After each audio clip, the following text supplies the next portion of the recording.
আমি জানি কথা শুনবে না। আমি জহর খাবো না। আজ তুই যদি জহর খাস তুই যাবে করে যাবে টেবিলে। আমি তোকে জহর খেতে দেবো না। দেখো না ধনা, আজ তোমার মা আমি করে নিষেধ করছি, ও যাবে করে কথা শুনবে না। আমার সঙ্গে ভর্তি দাও আজ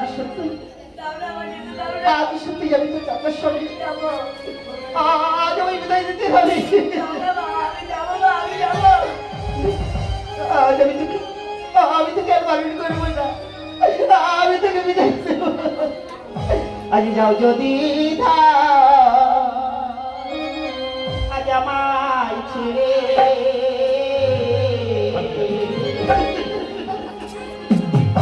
আজ ডাকলে একবার আজ মামা বলে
আজ নিয়ে যাবো মালা মনে মাল করছে।